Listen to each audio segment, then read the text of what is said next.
மே 26, 1992 மும்பை மகாராஷ்டிரால பிறந்திருக்காங்க. இவங்களுடைய ஃபேமிலி ஒரு மிடில் கிளாஸ் ஃபேமிலி தானாம். அப்பா ஒரு ஜாப் பண்றாங்க, அம்மாவும் இவங்களை ரொம்ப நல்லா பாத்துக்கிறாங்களாம். இவங்களுக்கு சுப்ரியா தாங்க அப்படின்ற ஒரு சிஸ்டரும் இருக்காங்க. இவங்களுடைய ஞாபகங்கள் தான் அவங்களுக்கு சர்வைவர் ஷோல வந்துதான். இவங்க வீட்டுல 4 பேர் தான் இருந்தாலும் அவங்களுடைய கசின்ஸ் எல்லாருமே இவங்க வீட்டுல தான் அடிக்கடி வந்திருப்பாங்களாம். இவங்க ஃபேமிலி கூட இருக்கும்போது ஒரே ஆட்டம் பாட்டம் ஒரே ஜாலியா இருக்குமாங்க. அதனாலதான் இப்ப வரைக்கும் எங்கேயாவது ஒரு ஷூட்டிங்க்கு போகணும் அப்படின்னா அவங்களுடைய ஃபேமிலியை ரொம்ப ரொம்ப மிஸ் பண்ணுவாங்களாம். குறிப்பா இவங்க ஒரு பெட் லவர், அதுவும் டாக் லவர்னு சொல்லலாம். ஏன்னா இவங்க வீட்டுல அழகான டாக்ஸ் எல்லாம் வளர்க்குறாங்க.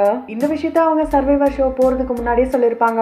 அப்பா தான் இவங்களுக்கு ரொம்ப ரொம்ப செல்லமாங்க. ஆனா இவங்களுடைய அம்மா ரொம்ப ஸ்ட்ரிக்டா. அதுக்கான ஒரு எக்ஸாம்பிளா ஒரு இன்சிடென்ட்டை இவங்க ஒரு இன்டர்வியூல ஷேர் பண்ணிருப்பாங்க. அதாவது இவங்க 6th ஸ்டாண்டர்ட் படிக்கும் போது பீகார்ல இருக்க கேந்திரியா வித்யாலயா இதுலதான் இவங்க அவங்களுடைய ஸ்கூலிங்க முடிச்சாங்களாம். அப்படி இவங்க அங்க படிக்கும் போது இவங்க கூட படிச்ச ஒரு 6th ஸ்டாண்டர்ட் பையன் என்ன பண்ணிருக்காருன்னா, இவங்களை ரொம்ப ரொம்ப பிடிச்சதுனால இவங்களுக்காக அவருடைய பிளட்டால லவ் லெட்டர் எழுதினாராம். அதை பார்த்துட்டு அவங்க